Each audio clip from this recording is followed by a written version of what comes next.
Morning students.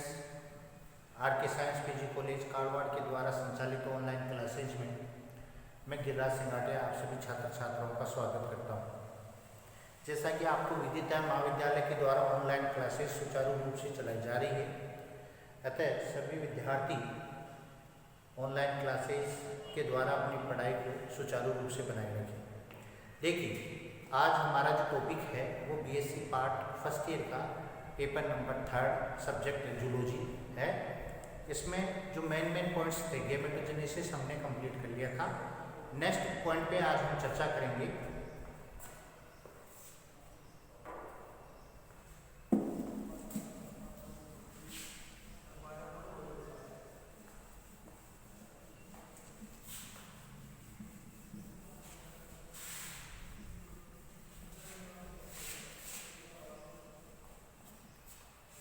देखिए, जो topic है हमारा, सबसे पहले पेपर की बात की जाए, बीएससी पार्ट फर्स्ट ईयर, इसमें जो पेपर है थर्ड पेपर है गैमेट एंड डेवलपमेंट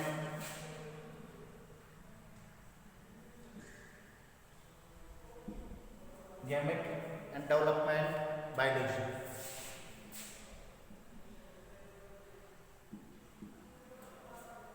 ठीक है, इसमें यूनिट फर्स्ट की बात कर रहे थे हम लोग, और इसमें जो टॉपिक था वो था गैमेटोजेनेसिस।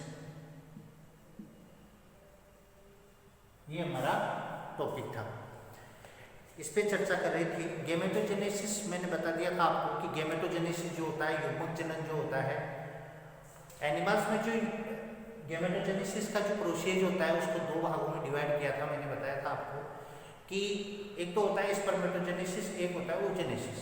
तो स्पर्मेटोजेनेसिस में हमने उसकी मल्टीपल फेज, उसकी ग्रोथ फेज और उसकी मैच्योरेशन फेज यानी कि गुणन प्रावस्था, वृद्धि प्रावस्था और इसके बाद में परिपक्वन प्रावस्थाओं पर हमने चर्चा की थी। आज जो हमारा टॉपिक है वो है टाइप्स ऑफ स्पर्म्स।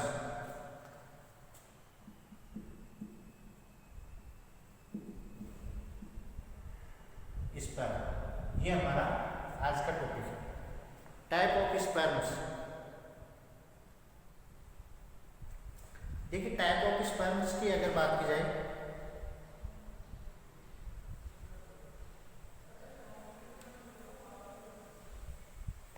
तो टाइप ऑफ स्पर्म्स की बात करते हैं तो सबसे पहले बात की जाए हमारी फ्लैजिलेटेड स्पर्म्स। फ्लैजिलेटेड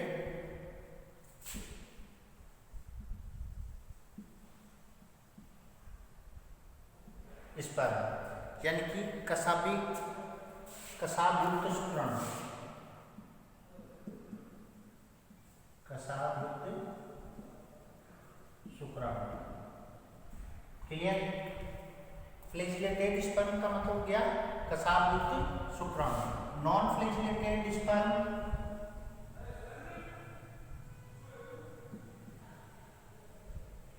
यानी कि एककसाबिक शुक्राणु।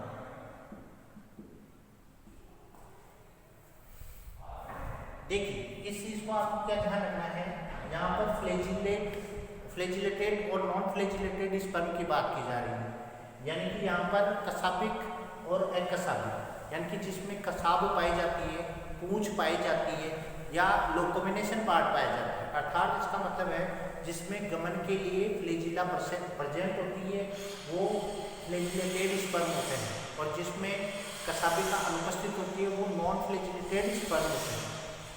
ठीक है, अब यहाँ पर अनुपस्थित होती है तो हम इसमें देख लेते हैं कि सबसे पहले बात करेंगे हम फ्लैजिलेटेड स्पर्म की।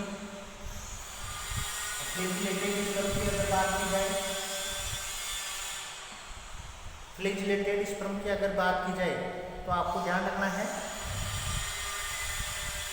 कि जिन प्राणियों में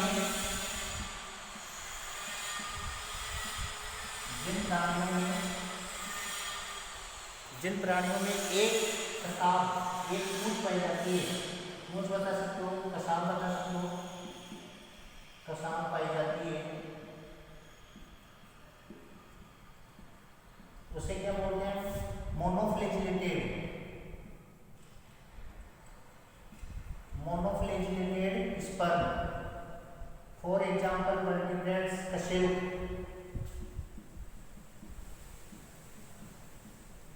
या आपको ध्यान रखना है कि जिन प्राणियों में एक पूंछ पाई जाती है उसे मोनोफ्लैजिलेटेड यानी कि एक कशाभिक शुक्राणु कहते हैं। एग्जांपल इसके कशेरुक प्राणी। कशेरुक प्राणियों में आपको ध्यान रखना है मोनोफ्लैजिलेटेड स्पर्म पाए जाते हैं और ये एज ए लोकोमिनेशन पार्ट है, यानी कि गमन के लिए विशेष अंग है। ये आपको कुछ ध्यान रखना है, गमन के लिए जो विशेष अंग है वो कसाब या पूंछ होती है शुक्राणु में। ठीक है। इसके बाद में अगर चर्चा की जाए बाइफ्लैजिलेटेड, यानी कि जिन प्राणियों में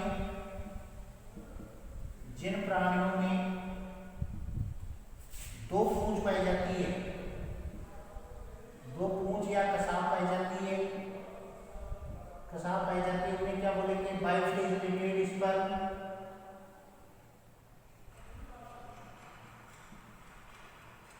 बाइफ्लैजिलेटेड स्पर्म, या आपको ध्यान रखना है बाइफ्लैजिलेटेड स्पर्म जो हो गए कि जिन प्राणियों में दो पूंछ या दो कसाब पाई जाती है, बाइफ्लैजिलेटेड स्पर्म है। ठीक है। इसमें है टॉड फिश जो है वो इंपोर्टेंट उदाहरण है। टॉड फिश, ये एग्जांपल भेक मछली बोलते हैं इसको हिंदी में, भेक मछली, टॉड फिश। अर्थात जो भेक मछली होती है इसके अंदर जो स्पर्म होते हैं वो बाइफ्लैजिलेटेड होते हैं, यानी कि द्विकशाभिक होते हैं। यह आपको ध्यान रखना है। ये हो गया है आपका। ठीक है। इसके बाद में बात करें हम लोग संयुग्मी,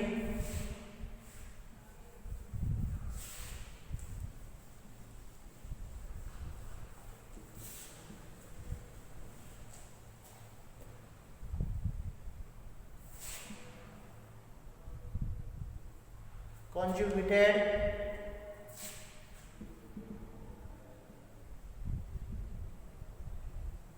संयुग्मी बोलते हैं इसको, संयुग्मी शुक्राणु। यह आपको ध्यान रखना है। संयुग्मी शुक्राणु से क्या हो गई? कहने का मतलब जब दो जिन प्राणियों में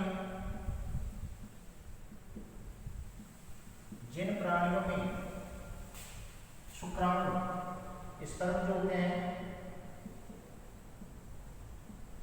जिन प्राणियों में दो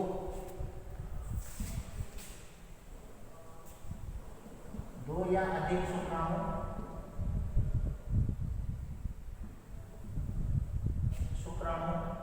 सिर भाग से चिपके होते हैं, सिर भाग से चिपके होते हैं, कनेक्ट होते हैं, सिर भाग से चिपके रहते हैं।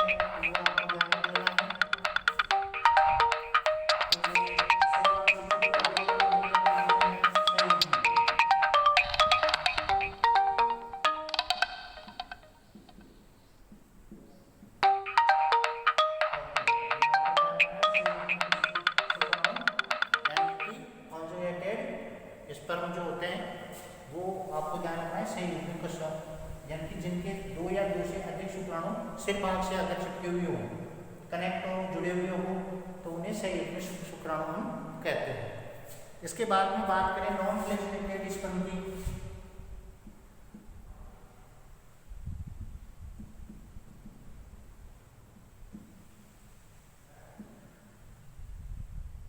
नॉन फ्लैजिलेटेड स्पर्म जो होते हैं, यानी कि इनके अंदर आपको ध्यान रखना है कि पूंछ अनुपस्थित होती है, कशाभिका अनुपस्थित होती है। सीधी बड़ी बात है, पूंछ जो होती है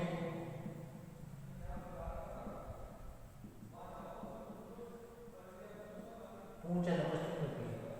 यह आपको ध्यान रखना है। नॉन फ्लैजिलेटेड स्पर्म में पूंछ अनुपस्थित होती है, कसाब नहीं पाई जाती है। तो इसमें है झींगा और एस्केरिस। प्रॉन, झींगा और एस्केरिस, ये दो एग्जाम्पल होते हैं नॉन रिलेटेड स्पर्म में, ठीक है ना, पूंछ अनुपस्थित पाई जाती है, यानी कि इनमें अमीबीय गति पाई जाती है। अगर लोकोमिनेशन की बात करें तो अमीबॉइड लोकोमिनेशन इसमें पाया जाता है, अमीबीय गति पाई जाती है, क्योंकि ऐसे स्पर्म जो होते हैं, ऐसे जो शुक्राणु होते हैं उसमें पूंछ नहीं होती है, टेल पार्ट एब्सेंट होता है, और इसलिए वहाँ पर जो अगर लोकोमिनेशन होगी, स्पर्म की गति होगी, तो वो गति होगी अमीबीय गति। तो यानी कि आपको ध्यान रखना है, नॉन फ्लैजिलेटेड स्पर्म जो होते हैं वो झींगा एस्केरिस के जो शुक्राणु होते हैं उनमें होते हैं। तो ये क्या करते हैं, इनमें पूंछ अनुपस्थित होती है, तो फिर अब गति करना जरूरी है, तो इसमें जो लोकोमिनेशन है वो है अमीबॉइड लोकोमिनेशन या अमीबीय गति इनमें प्रेजेंट होती है। ठीक है, ये आपके जो है ना टाइप्स ऑफ स्पर्म की बात हो गई है। टोटल दो स्पर्म जो होते हैं, दो टाइप्स के स्पर्म मैंने बता दिए हैं, फ्लैजिलेटेड और नॉन फ्लैजिलेटेड, दोनों के बारे में आपको ये चीजें हो गई क्लियर। इसके बारे में बात करेंगे, अगला नेक्स्ट पॉइंट है हमारा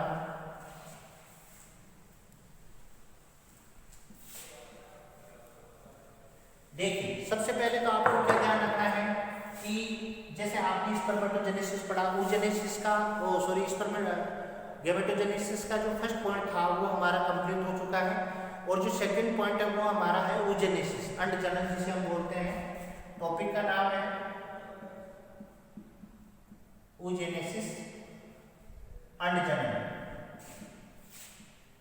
देखिए, सबसे पहले आपको ध्यान रखना है अंड यानी कि फीमेल से रिलेटेड टॉपिक है हमारा, यानी कि ऐसा प्रोसेस जो फीमेल में प्रेजेंट होता है वो oogenesis है। ऐसे मान लो आप, अगर रिप्रोडक्शन की बात की जाती है, रिप्रोडक्शन संबंधी जो भी साइकिल होता है उसे oogenesis हम फीमेल में कहते हैं। तो इसमें आज जो हमारा टॉपिक है वो oogenesis है।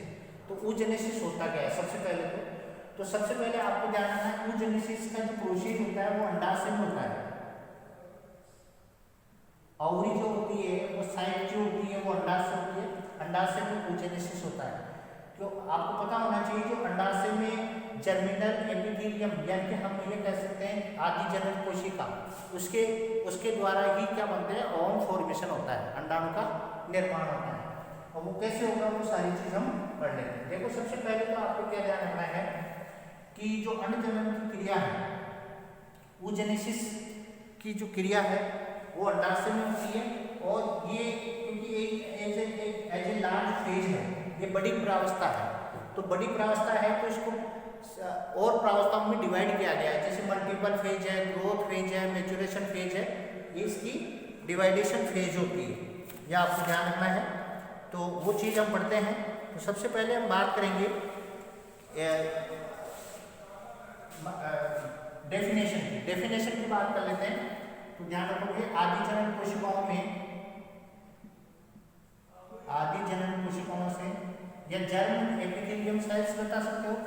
तो आदि जनन कोशिकाओं में बारंबार विभाजन के द्वारा अंडाणु के निर्माण की क्रिया को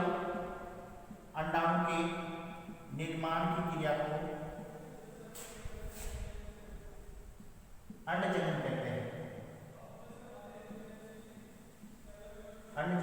कहते हैं। या आपको ध्यान रखना है कि आदि जनन कोशिकाएं जो होती है, जर्मिनल एपिथेलियम जो सेल्स होती है, जर्म सेल्स होती है, तो इन जर्म कोशिकाओं में विभाजन होते हैं और इन विभाजनों के द्वारा जो है अंडाणु का निर्माण होता है। ऐसी क्रिया को अंडजनन कहते हैं।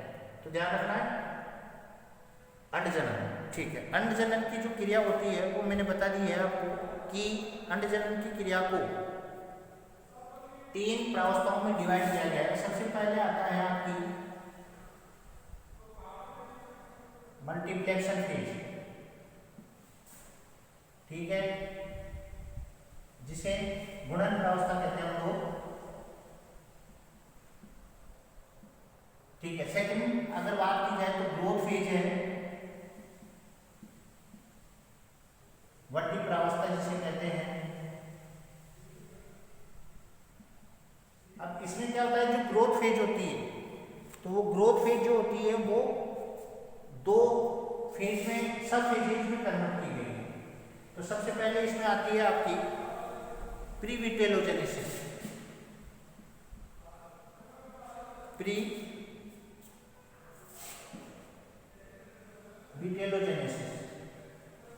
प्रीविटेलोजेनेसिस और एक है विटेलोजेनेसिस। यह आपको ध्यान रखना है। ग्रोथ फेज को दो फेज में और डिवाइड किया गया है, क्योंकि ग्रोथ फेज oogenesis की सबसे बड़ी फेज है, सबसे लंबी प्रावस्था है, यानी कि लार्ज फेज है, ठीक है। और दूसरी आती है इसमें आपको सबसे पहले विटेलोजेनेसिस हो गया, इसके बाद भी मैच्योरेशन फेज,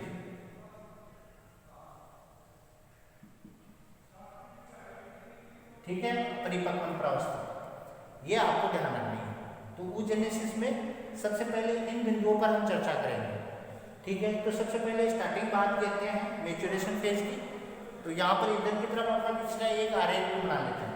देखो सबसे पहले आता है टूएंट, जर्मिनल एपिथेलियम या जननी उत्कला कोशिकाएं, आप इसको यूं भी कह सकते हैं, जननी उत्कला कोशिकाएं, जर्मिनल एपिथेलियम सेल्स भी बता सकते हो, ठीक है। तो यहाँ हम देते हैं जर्म सेल, जर्मिनल एपिथेलियम लिख दो या जर्म सेल लिख दो, ठीक है।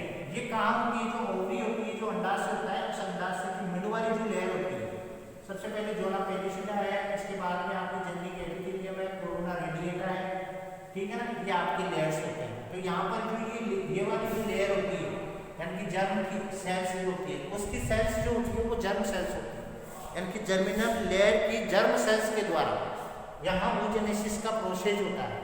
तो यहाँ सबसे पहले बात करेंगे मल्टीप्लिकेशन फेज, जो कि फर्स्ट है। मल्टीप्लिकेशन फेज का मतलब होता है गुणन प्रावस्था, गुणन का मतलब होता है मल्टीपल होना, यानी कि संख्याओं में वृद्धि होना। तो ये मल्टीप्लिकेशन फेज हो गई आपकी, ठीक है ना, मल्टीप्लिकेशन फेज है। तो मल्टीप्लिकेशन फेज में आके ये आपको ध्यान में रखना है। तो यहाँ क्या बन जाती है? फॉर्मेशन ऑफ oogonia, यानी कि यहाँ पर oogonia अंडजननी कोशिकाएं, जिसे आप बोल सकते हो हिंदी में, तो oogonia बोल सकते हो, या आपके आगे मैच्योरेशन फेज या मल्टीप्लिकेशन फेज, ये मल्टीप्लिकेशन फेज हो गई। इसके बाद में यहाँ पर ये वाली जो सेल्स होती है, यहाँ पर एक सेल अपनी ग्रोथ करती है, तो उसको ग्रोथ फेज के नाम से भी हम जानते हैं, ग्रोथ फेज। ये ग्रोथ फेज जो होती है, इसमें आपको क्या जानना है? यहाँ oogonia जो बनती है, 4 oogonia बनी है, इस 4 oogonia में से एक oogonia अपने आकार में वृद्धि कर लेती है। तो जब एक कोशिका अपने आकार में वृद्धि करती है तो वो वृद्धि प्रावस्था कहलाती है, उसमें डीएनए, आरएनए, प्रोटीन वगैरह का संश्लेषण होता है। अब इसमें डिवाइड किया है इसको दो भागों में, प्रीविटेलोजेनेसिस। प्रीविटेलोजेनेसिस मीन्स जहाँ पर पित्तक का निर्माण नहीं होता है, यानी कि इसमें पित्तक का निर्माण नहीं होता है।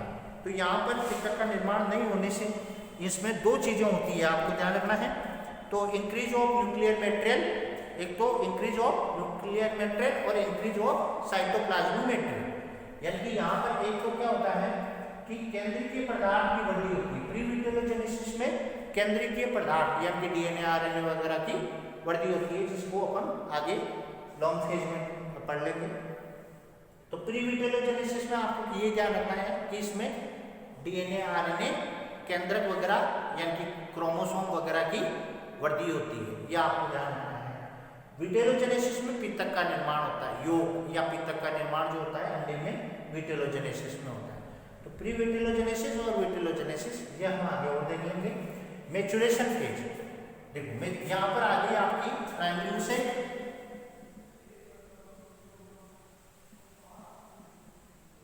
प्राइमरी oocyte, प्राथमिक अंडक बोलते हैं इसको,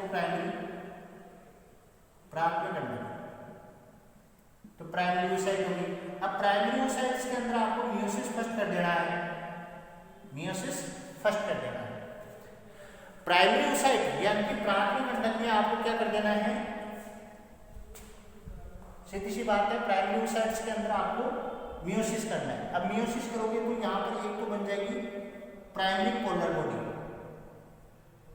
प्राइमरी पोलर बॉडी, ठीक है, प्राइमरी पोलर बॉडी बन गई। एक इधर आपकी बन गई सेकेंडरी oocytes,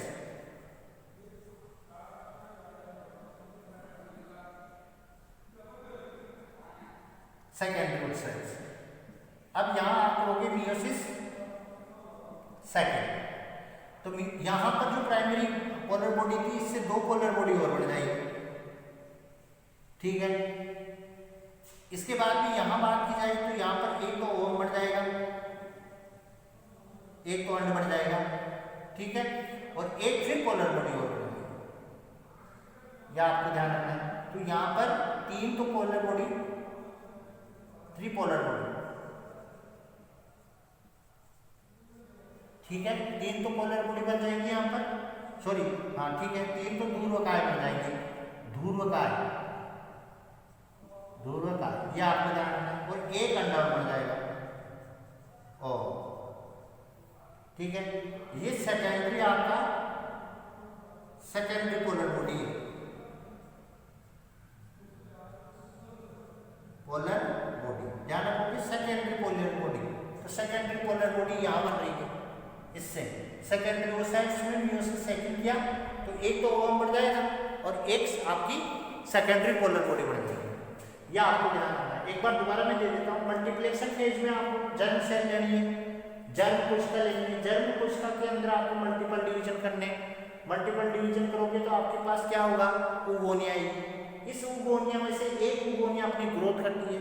अब जब वो ग्रोथ करेगी तो क्या होगी, ग्रोथ फेज में बदलेगी।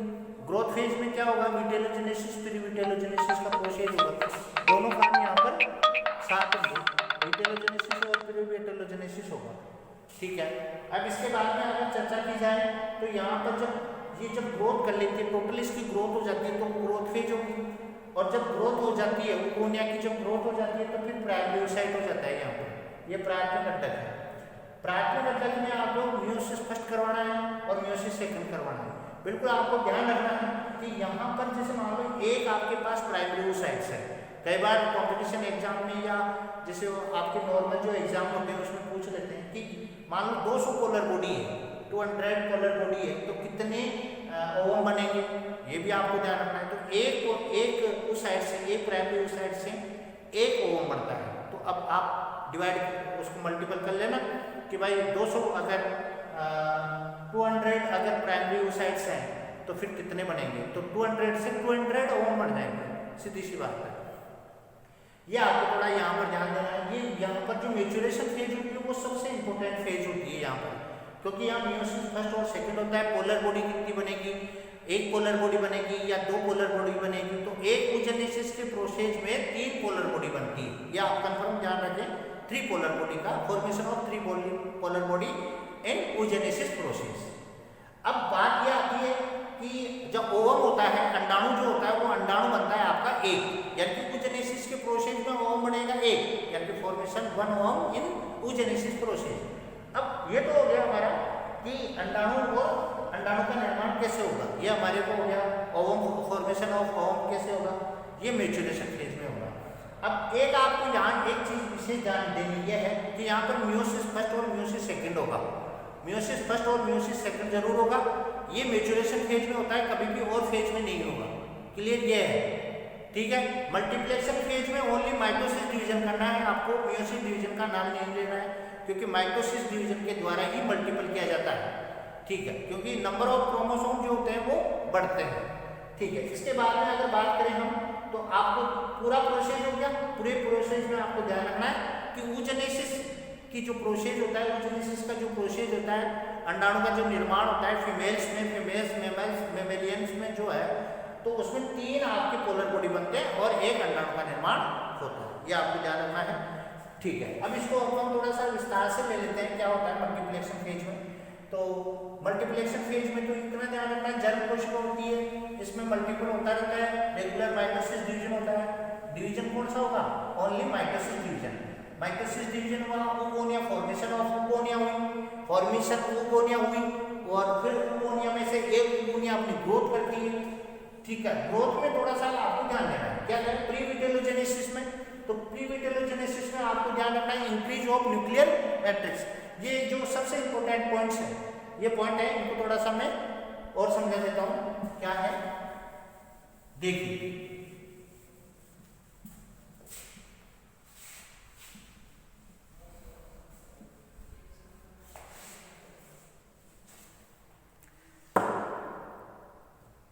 प्रीविटेलोजेनेसिस, फर्स्ट ग्रोथ फेज में,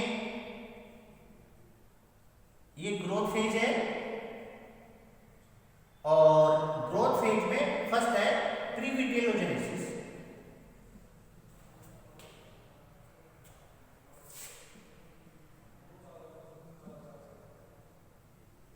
प्रीविटेलोजेनेसिस और विटेलोजेनेसिस। विटेलोजेनेसिस इससे बोलते हैं कीटक पूर्व प्रावस्था, हिंदी में कीटक पूर्व प्रावस्था। और एक हो गई पीतक जनन। विटेलोजेनेसिस को क्या कर रहे हो? पीतक जनन। क्लियर? सबसे पहले बात करेंगे प्रीविटेलोजेनेसिस। अब प्रीविटेलोजेनेसिस में क्या होगा? इंक्रीज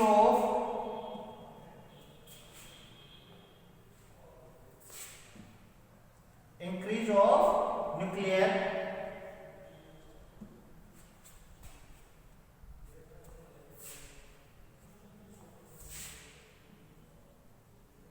मैट्रिक्स या मैट्रियल लिख सकते हो। ठीक है, एक तो हो गई केंद्रीय पदार्थ में वृद्धि, और है increase of, first point. Second, increase of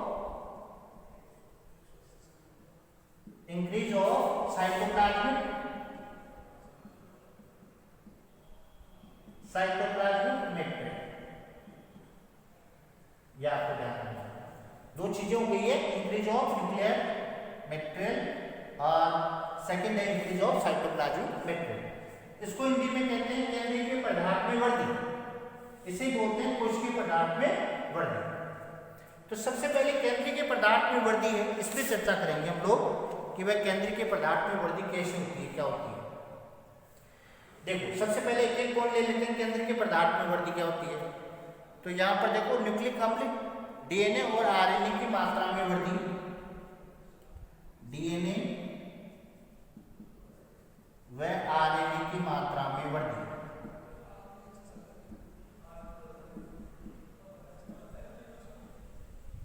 ठीक है, ये डीएनए और आरएनए की मात्रा में वृद्धि हो गई। ठीक है, दूसरी चीज इसमें आती है जो क्रोमोसोम होते हैं, क्रोमोसोम। तो यहाँ पर क्रोमोसोम जो होते हैं न्यूक्लियस में, जो न्यूक्लियस होता है उसमें क्रोमोसोम बहुत ज्यादा मात्रा में बड़े हो जाते हैं।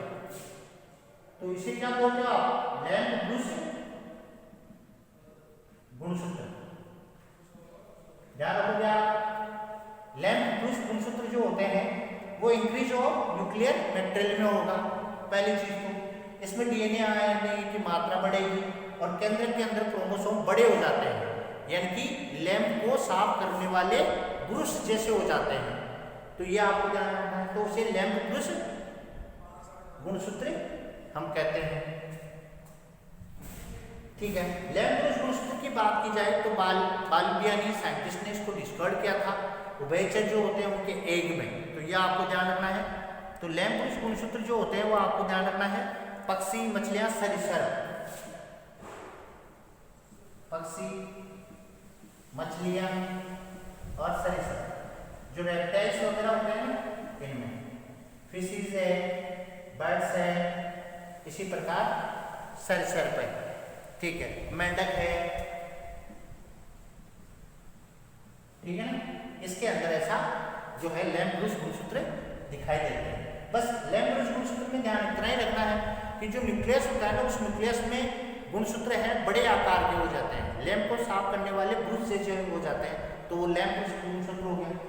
फिश है, बर्ड्स है, रेप्टाइल्स है, फॉग वगैरह है, इनमें ऐसा होता है। ठीक है, यह आपको ध्यान रखना है, लैम्प ब्रश गुणसूत्र।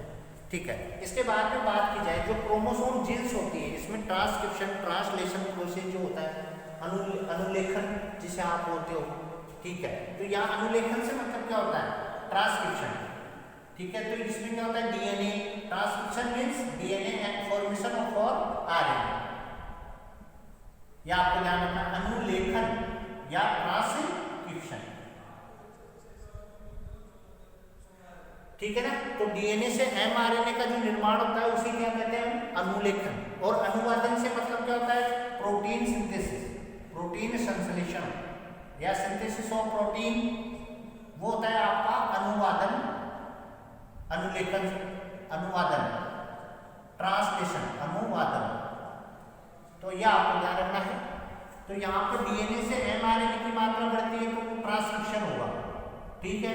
और ट्रांसलेशन मीन्स एमआरएनए से प्रोटीन सिंथेसिस होगा वो। तो ये दोनों प्रोसेस यहाँ होते हैं, जिससे क्या होता है आरएनए की मात्रा बहुत ज्यादा बढ़ जाती है। तो ये यहाँ एक पॉइंट और हो गया हमारे पास, क्या हुआ, आरएनए की मात्रा में वृद्धि या ग्रोथ ऑफ आरएनए,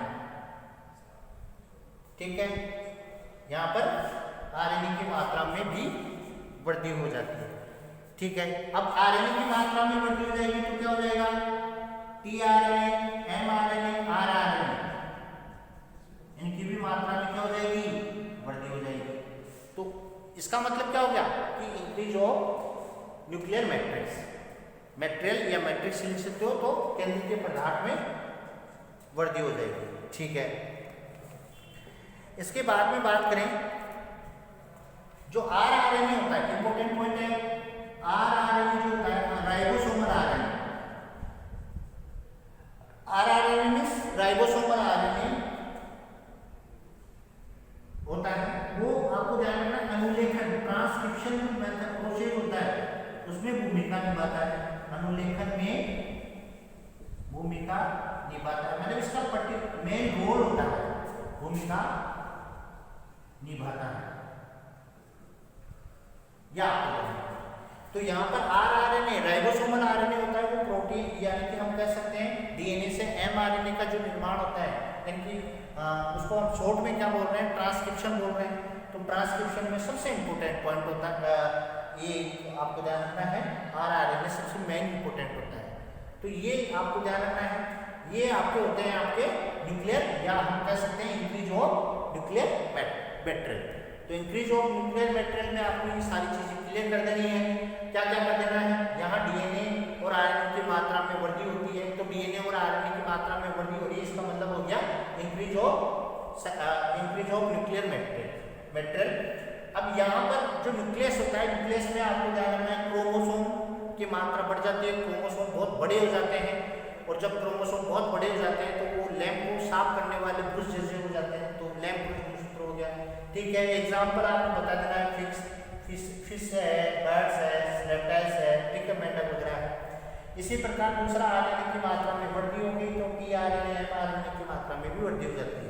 इसमें सबसे इंपोर्टेंट आरएनए होता है आरआरएनए, राइबोसोमल आरएनए जो होता है वो मेन इंपोर्टेंट होता है, जो कि ट्रांसक्रिप्शन में बहुत ज्यादा भूमिका निभाता है, ठीक है। ये तो हो गया आपका प्री विटेलोजेनेसिस। अब बात करते हैं विटेलोजेनेसिस की, सॉरी साइटोप्लाज्म। एक साइटोप्लाज्म बोल रहे क्या हमारा, तो cytoplasm increase of cytoplasm material, यानी कि कोशिका द्रव्य पदार्थ में वृद्धि, ठीक है, कोशिका द्रव्य पदार्थ में वृद्धि। इसको हम यूं भी कह सकते हैं कि इंक्रीज ऑफ साइटोप्लाज्मिक मैटेरियल। अब कोशिका द्रव्य पदार्थ से मतलब क्या है, यहां पर कोशिका द्रव्य की मात्रा लिख सकते हैं, कोशिका द्रव्य की मात्रा, कोशिका द्रव्य की मात्रा एवं गुणवत्ता में वृद्धि,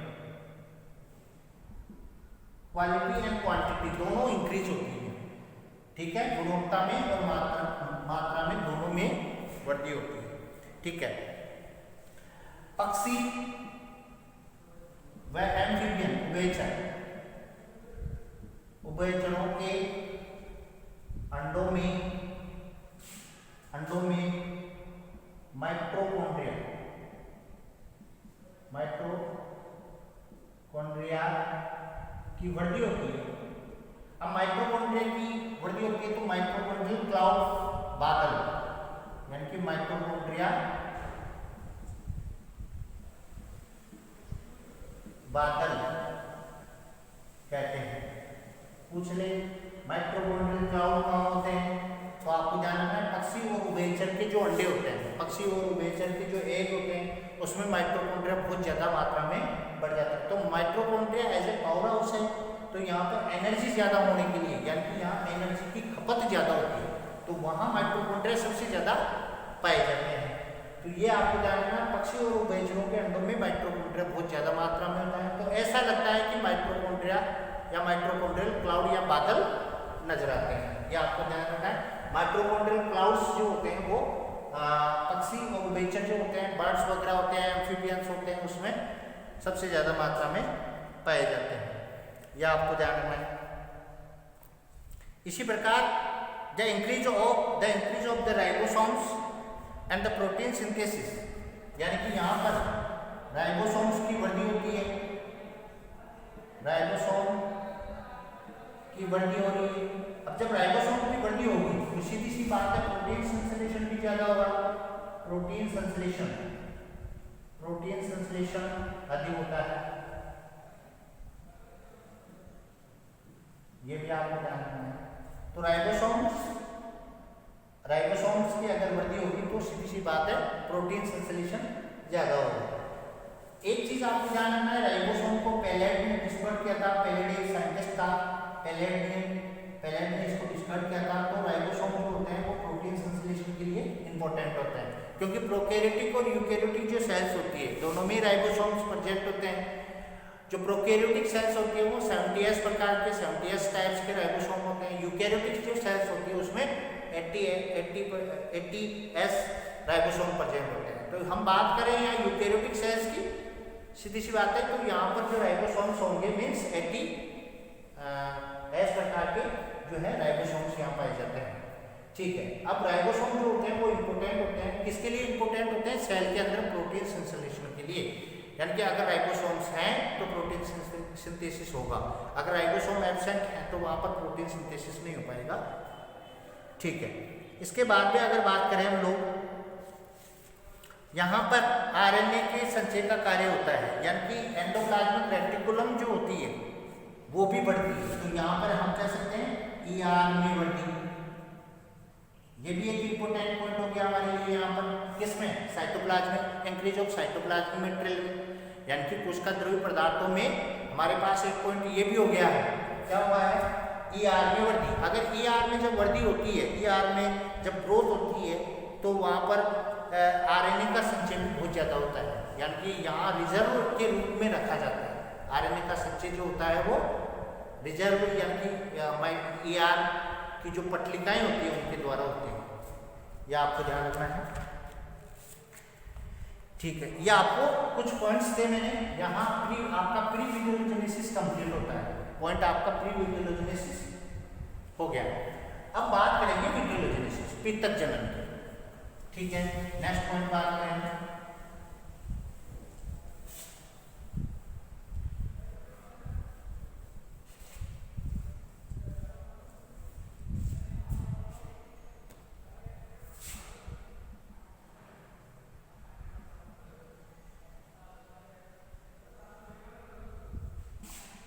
पितक जनन,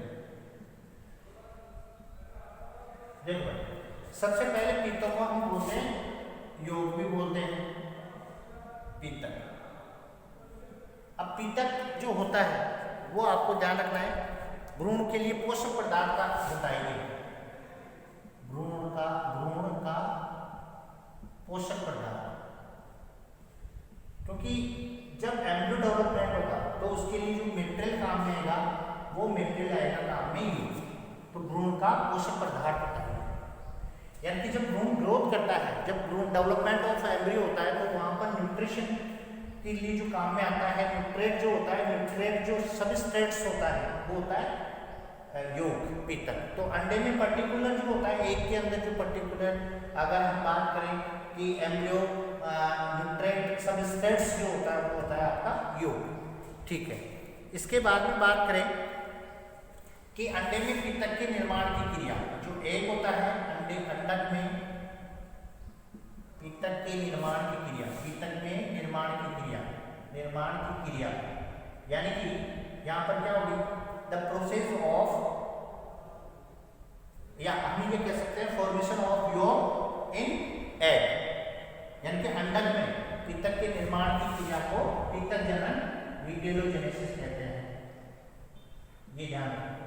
अगर ऑर्गेनाइजेशन की बात की जाए, कंपोजिशन की बात की जाए, तो कंपोजिशन में आपको ध्यान रखना है प्रोटीन, वसा और ग्लाइकोजन। प्रोटीन है, वसा है, फैट है और ग्लाइकोजन, ये आपको ध्यान रखना है। यहाँ पर प्रोटीन, वसा और ग्लाइकोजन मेन इंपोर्टेंट सबस्ट्रेट्स होते हैं यहाँ पर, यानी कि पित्तक का जो निर्माण होता है, यानी कि पित्तक के अंदर कौन कौन से पदार्थ पाए जाते हैं, तो वो आपको ध्यान रखना है प्रोटीन, वसा और ग्लाइकोजन। ये क्लियर आपको ध्यान रखना है। ये कंपोजिशन है पित्तक का, योग का, ये आपको ध्यान रखना है कि पित्तक में कौन कौन से पदार्थ होते हैं, तो प्रोटीन, वसा और ग्लाइकोजन होता है, और ये भ्रूण का पोषण होता है, भ्रूण का पोषक पदार्थ होता है। ठीक है, इसके बाद में अगर बात करें जो इनवर्टिब्रेट्स होते हैं, एकशेरुक प्राणियों में, एकशेरुक इनवर्टिब्रेट्स जो होते हैं एकशेरुक प्राणियों में जो पित्तक होता है वो आपको ध्यान रखना है महीन कणों के रूप में होता है। पित्तक एकशेरुक प्राणियों में पित्तक का संचय stored in invertebrates, एकशेरुक प्राणियों में पित्तक का संचय महीन कणों के रूप में होता है, ग्रेन्यूल्स जो होते हैं उनके रूप में होता है, महीन कणों के रूप में होता है। और जो कशेरुक होते हैं, कशेरुक में जो कशेरुक प्राणियों में पित्तक का संचय जो होता है वो बिंबाणु यानी कि प्लेट्स के रूप में होता है। क्या आपको ध्यान रखना है? क्या क्या ध्यान रखना है? इनवर्टिब्रेट्स में अगर पित्तक स्टोर्ड होता है, स्टोरेज होता है, रिजर्व होता है, तो वो होता है महीन कणों के रूप में होता है। ठीक है, और जो कशेरुक होता है, वर्टिब्रेट्स जो होते हैं उसमें प्लेट्स के रूप में संचय होता है, ये आपको ध्यान रखना है। ठीक है, नेक्स्ट अगर बात की जाए, हमारी बात करें कशेरुक जो प्राणी होते हैं, कशेरुक प्राणियों में पित्तक का निर्माण, कशेरुक प्राणियों में पित्तक का निर्माण क्या होता है? एज ए लीवर में, क्या आपको ध्यान रखना है, निर्माण यकृत में होता है। ठीक है, और जो कीट होते हैं, इंसेक्ट जो होते हैं, कीटों में पित्तक का निर्माण कहाँ होता है? Fat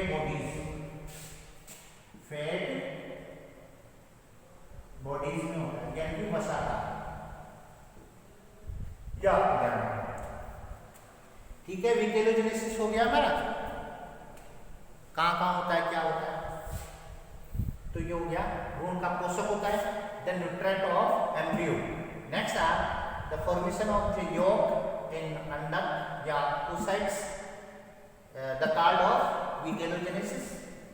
Yes, composition, the protein and the vasa and glycogen, and the invertebrates, they store the yolk in granules, and the vertebrates yolk reserve of plates, type of plates, or the formation of yolk in vertebrates, liver, or the formation of insects, formations of yolk in insects, the fat bodies। ये आपके points हैं, clear करें सब topic को, ये आपकी clear हो गई। ठीक है, विटेलोजेनेसिस आपका कंप्लीट हो चुका है। नेक्स्ट अगर role of yolk in embryonic development, next अगर बात की जाए, नेक्स्ट पॉइंट पे चर्चा करेंगे वो, देखिए सबसे पहले आपको ध्यान ये रखना है कि अगर कोई भी पॉइंट आपको पढ़ना है, कोई भी पॉइंट समझना है, इस वीडियो को आप पूरा देखोगे, आपको पर्टिकुलर ये सारी चीज़ें क्लियर होगी, और वीडियो को आपको देखना है ताकि वो चीज़ हमारी बिल्कुल क्लियर हो सके। आप वीडियो 5 मिनट देखोगे तो वो चीज़ आपकी क्लियर नहीं होगी, तो आपको वीडियो को रेगुलर पूरा का पूरा वीडियो देखना है। ठीक है, इसके बाद में अगर बात करें द रोल ऑफ यॉक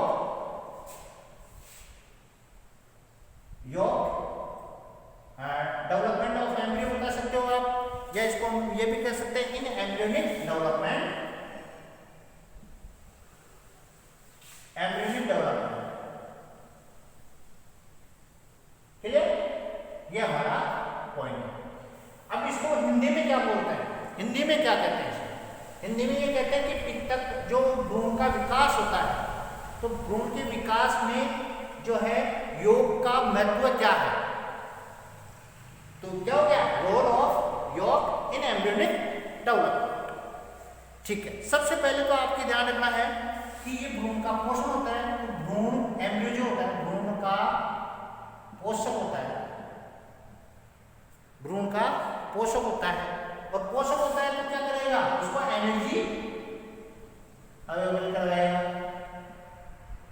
ऊर्जा उपलब्ध कराता है। क्लियर? दूसरी चीज, भ्रूण में आवश्यक पदार्थ जो होते हैं, एसेंशियल जो न्यूट्रिएंट्स जो होते हैं, भ्रूण में आवश्यक पदार्थों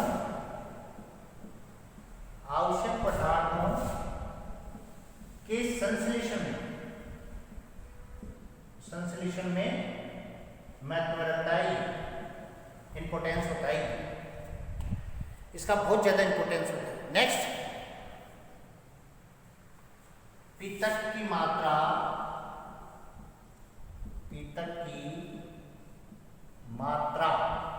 क्लियर, एवं वितरण का एग में,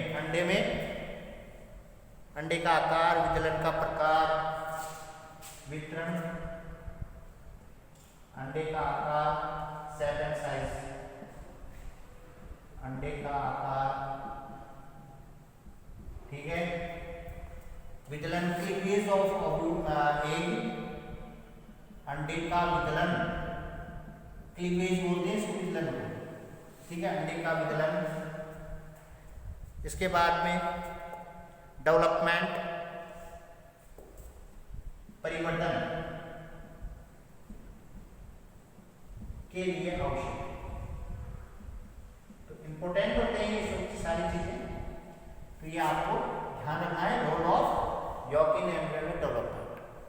ठीक है ना?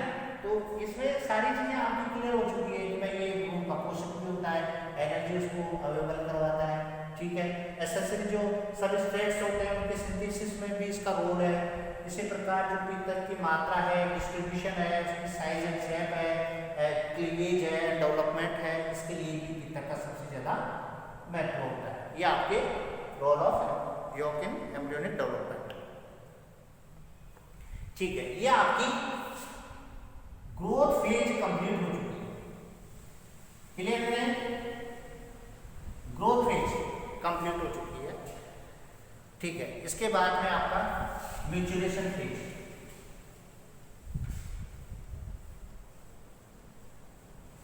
देखिए, थर्ड फेज जो आती है मैच्योरेशन फेज, यह आपको ध्यान रखना। तीसरी फेज, थर्ड फेज है, oogenesis की थर्ड फेज है मैच्योरेशन फेज। परिपक्वन प्रावस्था इसे कहेंगे हम। क्लियर करें? क्या कहेंगे इसे? परिपक्वन प्रावस्था। अब परिपक्वन प्रावस्था स्टार्ट कहां से होती है वो देख लेते हैं। सबसे पहले ये क्या है? Primary oocytes।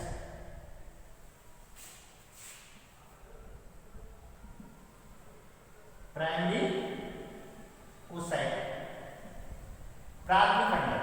अब प्राथमिक अंडक में आपने क्या किया? मियोसिस फर्स्ट कर दिया। मियोसिस फर्स्ट को क्या बोलते हैं? अर्धसूत्री विभाजन प्रथम। इससे क्या बनी? एक सेकेंडरी oocytes। एक तो बन गया द्वितीयक अंडक, एक क्या बन गया? Primary oocytes। ठीक है, अब यहां आपने क्या किया? Meiosis second. इस चीज को आप नोट कर लें, मियोसिस सेकेंड। क्या बने? दो पोलर बॉडी, इसमें क्या होगा, एक तो ओम बढ़ जाएगा अंड, और यहाँ एक क्या बढ़ जाएगी, पोलर बॉडी। ये क्या है, primary sorry secondary polar body,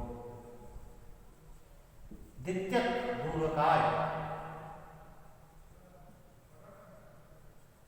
ये आपको ध्यान है। तो टोटल आपके कितने, 3 ध्रुवकाय बनते हैं, 3 polar body, formation of 3 polar body, यह आपको ध्यान रखना है। और अंड कितना बना, 1, यह आपका मैच्योरेशन फेज में आता है। क्लियर। तो ये आप इसको अपनी लैंग्वेज में लिख लो इन चीजों को, कि प्राइमरी oocytes होता है, उसमें मियोसिस फर्स्ट होता है, सेकेंडरी oocyte बनता है, सेकेंडरी अंडक बनता है, द्वितीयक अंडक बोल सकते हो आप इसको, द्वितीयक अंडक, सेकेंडरी oocytes को क्या बोलोगे, द्वितीयक अंडक बोलोगे, ठीक है। प्राइमरी oocytes को प्राथमिक अंडक बोलोगे। ऐसे आप उनको सारी चीजों को क्लियर करेंगे, ठीक है ना। तो ये आपके मैच्योरेशन फेज कंप्लीट हो जाते हैं, ठीक है भाई। अब बात करेंगे टाइप्स ऑफ एग्स की, अंडों के प्रकार, ठीक है। ये आपकी सारी चीजें क्लियर हो गई है, कंप्लीट हो गया ये oogenesis।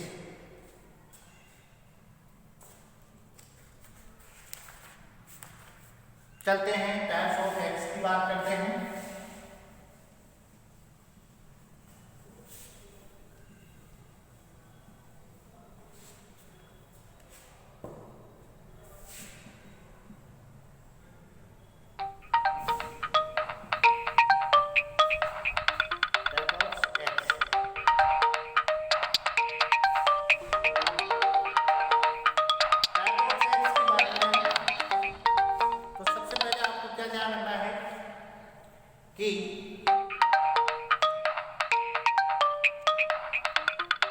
इसमें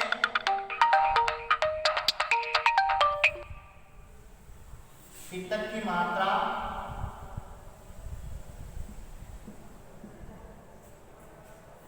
मात्रा, एवं वितरण के आधार पर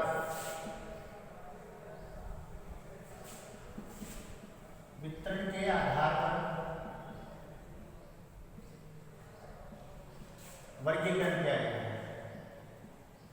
यानी कि इसका क्लासिफिकेशन जो होगा वह क्वांटिटी और डिस्ट्रीब्यूशन के आधार पर किया जाएगा कि भाई ये क्या होते हैं, वो चीज हमारे लिए ध्यान रखना, ठीक है। पित्तक की मात्रा और वितरण के आधार पर देखते हैं हम लोग। सबसे पहले पित्तक की मात्रा के आधार पर, पित्तक की मात्रा के आधार, ठीक है। पित्तक की मात्रा के आधार पर on the base of amount of योग, ऑन द बेस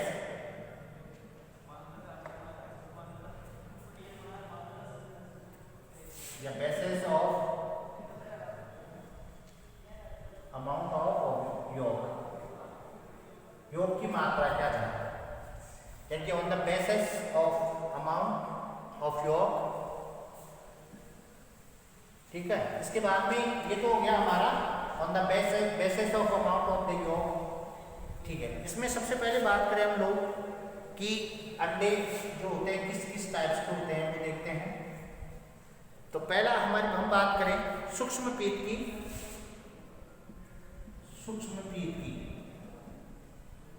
अल्प पीत की या एपी, या ठीक है। माइक्रोलेसिथल,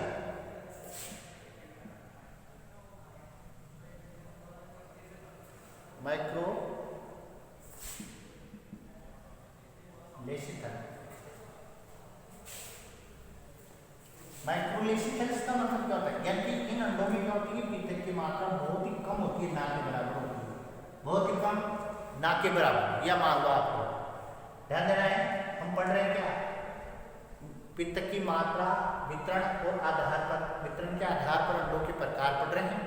इसमें सबसे पहले आता है on the basis of the amount of योग, यानी पित्तक की मात्रा के आधार पर। तो पित्तक की मात्रा के आधार पर सबसे पहला जो एग होता है, सबसे पहला जो अंडा होता है वो होता है माइक्रोलेसिकल। और माइक्रोलेसिकल मीन्स होता है उसमें पित्तक की मात्रा बहुत ही कम यानी कि ना के बराबर।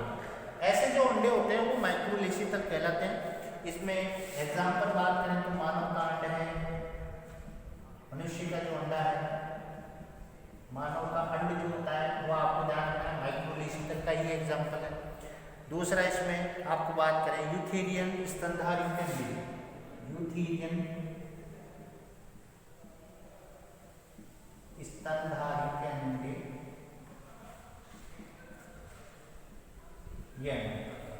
ये सारे माइक्रोलेसिकल एग्स कहलाते हैं। तो ये आपको ध्यान रखना है माइक्रोलेसिकल अंडे, मानव के अंडे, यूथेरियन जो है मेमेलियन जो होते हैं उनके अंदर ये प्रजनन होते हैं। क्लियर? पित्तक की मात्रा बहुत ही कम या ना के बराबर होती है।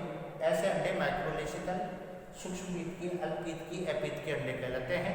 एग्जाम्पल मानव का अंड, यूथेरियन स्तनधारी। मीसोलेसिकल, मध्यपीत की। दूसरा है मीसो लेसिकल एग, यानी कि मध्य पीत की बोलते हैं इनको, मध्य पीत। मध्य पीत के अंडे जो थे इसमें पित्तक की मात्रा मध्यम होती है, ना तो ज्यादा ना कम, पित्तक की मात्रा मध्यम। ठीक है? तो मीसोलेसिकल्स में पित्तक की मात्रा बहुत ही कम, पित्तक की मात्रा ना कम ना अधिक, यानी कि मध्यस्थ होती है। इसमें एम्फीबिया,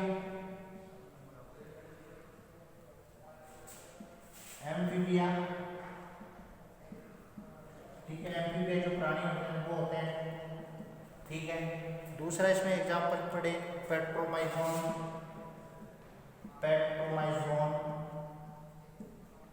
या तो पित्तक की मात्रा बहुत मीडियम साइज की होती है, एम्फीबिया प्राणी और पेट्रोमाइजोन के जो एग होते हैं इसमें ये ऐसे अंडे क्या कहलाते हैं, माइक्रो मीसोलेसिकल्स ओव्यूल्स कहलाते हैं। ठीक है? अब इसमें मनुष्य का जो अंडा होता है उसकी बात कर लेते हैं।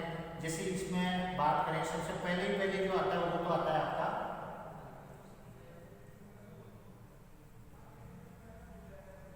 जोना पेरिशिडा।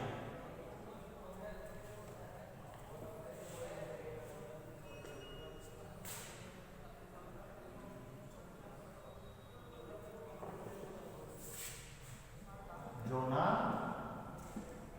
पेरिशिडा। नेक्स्ट अगर इस पे बात की जाए कोरोना रेडिएटा, इसमें वो होते हैं न्यूक्लियस वगैरह आप शो कर दें।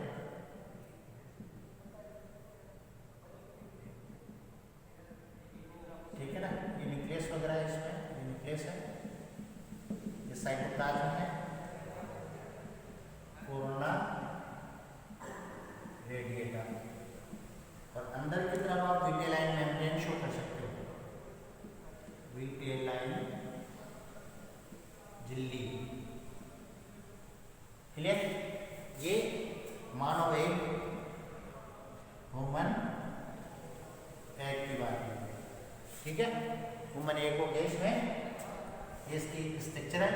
सबसे पहले जो लेयर आएगी इनर साइड्स में, जो आंतरिक लेयर होती है इनर साइड्स में, तो वो होती है आपकी विटेलाइन मेम्ब्रेन टाइप्स की होती है, या कोशिका झिल्ली भी कह सकते हैं, कोशिका झिल्ली भी कह सकते हैं, या विटेलाइन मेम्ब्रेन भी आप उसमें कहते हो।